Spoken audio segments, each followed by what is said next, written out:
Hello friends, welcome to KC classes. आज हम business economics, managerial economics, micro economics के बहुत ही basic chapter concept of demand को डिस्कस करने वाले हैं। कॉन्सेप्ट ऑफ डिमांड आपको बताएगा कि डिमांड की एक्चुअल डेफिनेशन क्या होती है, कौन कौन से फैक्टर्स डिमांड को डिराइव करते हैं, what are the types of demand and what are the features of demand curve and what does it reflect है डिमांड की डेफिनेशन की। तो हम डिमांड को किसी वेग टर्म्स में डिफाइन नहीं कर सकते, बहुत ही एब्सोल्यूट टर्म्स हैं वांट और डिमांड में डिफरेंस बताने के लिए। जब आप डिमांड की बात करते हैं तो तब आती है बात डिजायर, विलिंगनेस टू पे और परचेजिंग पावर की। किसी भी प्रोडक्ट की डिमांड क्या होती है कि एक इंसान उसको खरीदना चाहे, उसके जितने पैसे ओनर ने कोट किए हैं वो पे करना चाहे, प्लस उसके पास वो परचेजिंग पावर हो जिससे वो उस गुड को ओन कर सके। Now when you say there is a car in the market, एक कार है मार्केट में और इसकी डिमांड क्या होगी, like there is a person A, he wants to own that car. उसको वो कार चाहिए लेकिन वो उस प्राइस को पे करने के लिए विलिंग नहीं है, उस प्राइस को पे नहीं करना चाहता जो भी उस कार ओनर ने कोट किया है। तो वो उस कार की डिमांड नहीं हुई, वो उस कार की मार्केट में उस डिमांड में इंक्लूड नहीं होगा। Plus he might have the purchasing power, he might desire to want, but he might not be willing to pay that price जो वो कार ओनर मांग रहा है। That means if इस प्रोडक्ट की डिमांड कैलकुलेट करनी हो तो उस प्रोडक्ट के लिए he should have desire to own that product, he should be willing to pay the price asked for that product, plus he should have the purchasing power for that product. अब if for example you can take A के पास purchasing power नहीं है लेकिन ability और desire to pay है, तो आप उसको उसकी डिमांड में इंक्लूड नहीं करेंगे। अब जब भी डिमांड की बात करेंगे तो ये 3 पॉइंट्स हमेशा ऑन टिप्स रहेंगे। That the person wants to own that product, उसके पास विलिंगनेस टू बाय है, मतलब जो भी प्रोडक्ट का प्राइस कोट किया गया है वो उस प्राइस को पे करने के लिए तैयार है, प्लस उसके पास परचेजिंग पावर है। फॉर एग्जाम्पल एक और एग्जाम्पल ले लेते हैं। फॉर एग्जाम्पल टूथपेस्ट का प्राइस है, टूथपेस्ट लेते हैं प्रोडक्ट, प्राइस है ₹10 और एक पर्सन है, इस पर्सन को टूथपेस्ट तो चाहिए, he desire to have that toothpaste, उसके पास विलिंगनेस टू बाय है, वो 10 रुपए देने को तैयार है टूथपेस्ट के लिए, लेकिन उसके पास 10 रुपए उस टाइम पे है नहीं। That means he does not have the purchasing power to own that toothpaste, तो वो उसकी डिमांड नहीं कहलाई जाएगी। तो कंक्लूड करें तो डेफिनेशन ऑफ डिमांड में आता है कि आपके पास डिजायर होनी चाहिए उस प्रोडक्ट के लिए, विलिंगनेस टू बाय, आप उस प्रोडक्ट को ओन करना चाहते हो उस प्राइस पे जिसकी वो कोट किया गया है, प्लस आपके पास परचेजिंग पावर होनी चाहिए उस प्रोडक्ट को बाय करने के लिए। Now let's see what are the factors that determine demand. तो ये 7 फैक्टर्स हैं जो डिमांड को डिराइव करते हैं। दैट मीन्स ये 7 फैक्टर्स ये डिसाइड करते हैं कि एक प्रोडक्ट की डिमांड एक मार्केट में कितनी होगी। पहला फैक्टर है प्राइस। अगर आपका प्राइस ज्यादा होता है, if the price of the product is more, then it is possible कि उसकी डिमांड कम हो।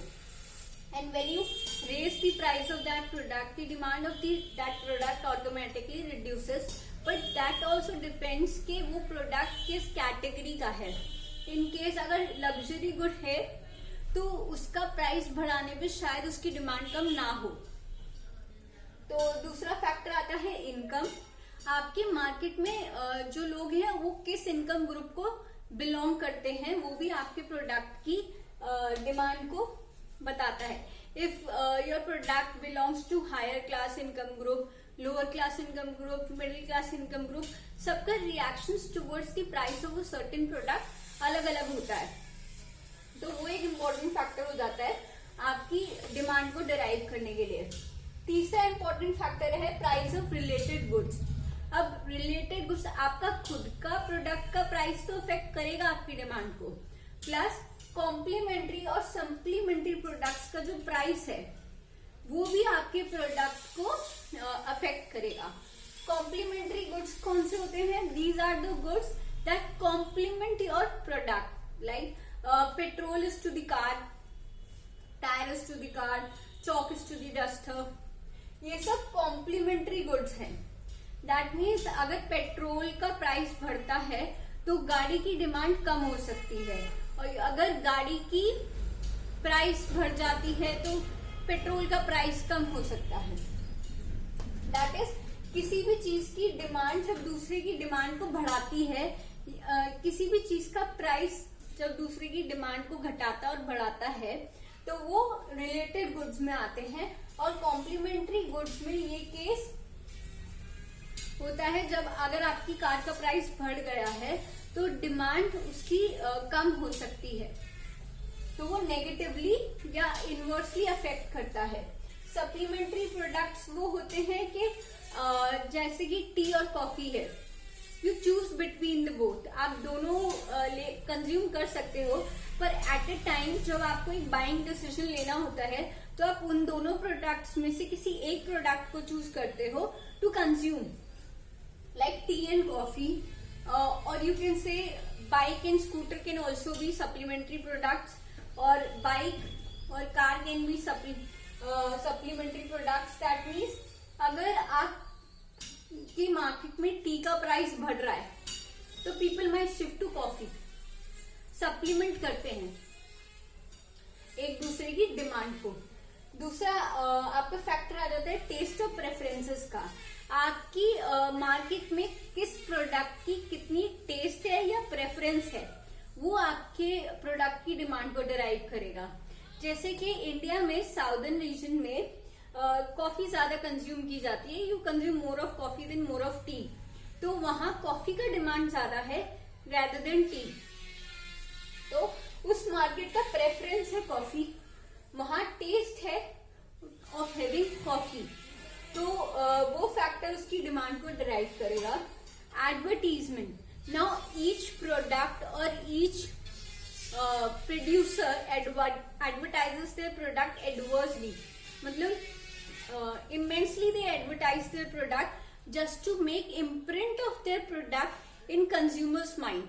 Consumer के mind में ये impression आ जाए कि yes we should try this product, I think this product is famous or popular, should try out that product and know for ourselves कि वो प्रोडक्ट कैसा है। Maybe for once you try that product, पर आप जब भी उस product को बाय करेंगे तो उसकी तो डिमांड बढ़ेगी। तो एडवर्टाइजमेंट कॉस्ट आपके प्राइस को भी अफेक्ट करेगा। एडवर्टाइजमेंट कॉस्ट ज्यादा है तो प्राइस ज्यादा होगा, प्राइस ज्यादा होगा तो डिमांड पे रिफ्लेक्ट करेगा। तो ये साइकिल भी डिटरमाइन करती है कि आपकी डिमांड क्या होगी। फिर आता है future expectations. You expect about price of a product in future like gold. आप एक्सपेक्ट कर रहे हो कि आगे जाके उसका प्राइस बढ़ने वाला है, तो you will buy that product now, जिससे कि जब वो महंगा हो तब already I have the product and I will assume it as a gain. Like for example in this corona lockdown time, grocery stores were having high demand because people were expecting that they won't get the product in the future or for a short period of time, but उस time पे grocery stores पे demand बढ़ गई थी because कि कुछ events expected थे to happen in the future. तीसरा आ जाता है कंपोजिशन ऑफ पॉपुलेशन। आप जिस पॉपुलेशन ग्रुप के लिए या जिस मार्केट के लिए प्रोडक्ट बना रहे हो उसमें कौन से लोग ज्यादा हैं, किड्स ज्यादा हैं, एल्डरली ज्यादा है, एडल्ट ज्यादा है, वर्किंग पॉपुलेशन ज्यादा है, वो भी डिटरमाइन करता है आपकी डिमांड को। फॉर एग्जाम्पल अगर आपकी मार्केट में किड्स, चिल्ड्रन ये सब ज्यादा है, ये ग्रुप ज्यादा है, तो प्लेवेज, टॉय स्टोर्स, नानी, इन सब की डिमांड ज्यादा होगी। दैट मीन आपकी पॉपुलेशन का कंपोजिशन क्या है वो भी आपकी डिमांड को डिराइव करने में हेल्प करता है। दैट मीन्स ये सारे फैक्टर्स इन टोटलिटी आपकी डिमांड को डिराइव करते हैं। आपकी डिमांड क्या होगी आपके प्रोडक्ट की, वो ये सारे फैक्टर्स आपको टोटलिटी में बताते हैं। तो let us discuss about types of demand. अब डिमांड को क्लासिफाई करने के लिए, उसके टाइप्स को बताने के लिए हमें प्रोडक्ट्स को क्लासिफाई करना पड़ता है कि किस किस टाइप के प्रोडक्ट्स हैं। फॉर एग्जाम्पल पेरिशेबल प्रोडक्ट्स हैं, ड्यूरेबल प्रोडक्ट्स हैं, शॉपिंग गुड्स हैं। इन सब कैटेगरीज में उनको डिवाइड करना पड़ता है to know the type of demand, कि वो डिमांड इलास्टिक है, इनइलास्टिक है। तो वो types of product, categories of products पे डिपेंड करता है। अब उस बेसिस पे हमने इसको 5 कैटेगरीज में डिवाइड किया है। पहले आ जाता है कंज्यूमर गुड्स। अब कंज्यूमर गुड्स वो गुड्स होते हैं that are directly consumed by the consumer. आप उनको मार्केट में लाते हैं और वो कंज्यूमर डायरेक्टली कंज्यूम करता है and they buy it for their own consumption. हालांकि प्रोड्यूसर गुड्स वो होते हैं जो एक फर्म बाय करती है, maybe as a raw material, या फिर उसमें थोड़े बहुत चेंजेस करके उसको मार्केट में रीसेल करने के लिए, तो वो प्रोडक्ट प्रोड्यूसर गुड्स होते हैं। दोनों का ही डिमांड कर्व अलग बनता है, दोनों की ही डिमांड में डिफरेंसेस होते हैं, तो उनको अलग अलग टाइप ऑफ गुड्स में सेग्रीगेट करना इम्पोर्टेंट है। दूसरा आ जाता है इंडिविजुअल डिमांड है या मार्केट डिमांड है। इंडिविजुअल डिमांड में बी फॉर अ बायर, एक बायर की डिमांड डिफरेंट प्राइसेस पे कितनी रहती है, और फुल मार्केट की डिमांड है maybe the combination of all the buyer demand. Individual demands का कॉम्बिनेशन इज मार्केट डिमांड। एक इंडिविजुअल मतलब if you have a buyer, different price points, different demand for that product, तो वो individual demand बनाएगा। And when you sum up user 1, user 2, user 3, user 4 सबकी demand को, तो वो आपका मार्केट डिमांड बन जाता है। फिर आप क्लासिफाई करते हो कि गुड्स पेरिशेबल हैं या ड्यूरेबल हैं। पेरिशेबल गुड्स होते हैं जिनकी शेल्फ लाइफ या शेल लाइफ 1 दिन 2 दिन होती है, लाइक डेयरी प्रोडक्ट्स। आप ज्यादा टाइम तक उनको स्टोर नहीं कर सकते, तो उनका लाइफ साइकिल बहुत छोटा होता है, उसका डिमांड कर्व अलग जाता है, उसका डिमांड अलग अलग मार्केट्स में अलग अलग होता है। ड्यूरेबल गुड्स होते हैं जो आप एक बार बाय कर लें, वो लंबे टाइम तक चलने वाले हैं। They are not going to replenish और they are not going to be damaged real soon, तो वो आ जाते हैं आपके ड्यूरेबल गुड्स पे। फिर आते हैं ऑटोनोमस डिमांड वाले गुड्स और डिराइव डिमांड वाले गुड्स। इसमें आप बता सकते हैं ऑटोनोमस जो वर्ड है वो खुद में ये है कि उसकी डिमांड किसी और के प्रोडक्ट की डिमांड से लिंक नहीं होती, इसकी डिमांड अपने आप से ये प्रोडक्ट डिराइव करता है। और डिराइव डिमांड होती है कि अगर एक प्रोडक्ट की डिमांड है तो दूसरे प्रोडक्ट की डिमांड डिराइव हो रही है। दैट मीन्स ये अपनी डिमांड एक दूसरे प्रोडक्ट की ऑलरेडी एस्टैब्लिश्ड डिमांड से डिराइव करते हैं। जैसे कि वही classic case of petrol and car will be used in derived demand. If the number of cars in the market is more, the demanded quantity of petrol will be more. तो वो होगी derived demand। Autonomous demand और derived demand में degree का difference होता है, as such type से ज्यादा डिग्री में डिफरेंस आता है। Then we have firm और industry demand. Like a firm is part of an industry.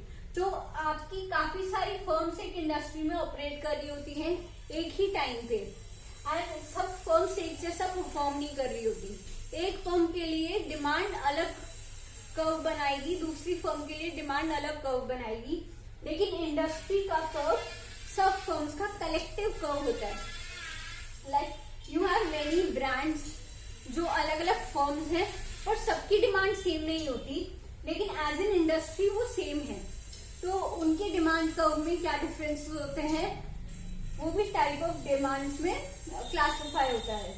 Demand by market segment और टोटल डिमांड, ये आपको बताता है जब आप एक प्रोडक्ट को सेल करते हैं बाय सेगमेंटिंग द मार्केट। जैसे कि आप वुलन क्लोथ्स को नॉर्दर्न एरिया में सेल कर रहे हैं या कूलर रीजन में सेल कर रहे हैं या साउदर्न रीजन में सेल कर रहे हैं, तो सब जगह उसका डिमांड अलग होता है। That is segmented market. Geographical areas अलग अलग हैं आपके, आप अलग अलग एरियाज में अलग अलग डिमांड है आपके प्रोडक्ट की, तो वो आप सेगमेंटेड डिमांड निकाल रहे हो कि वुलन क्लोथ की हिली एरियाज में ज्यादा डिमांड है, वेयरएज प्लेन्स में उतनी डिमांड नहीं है।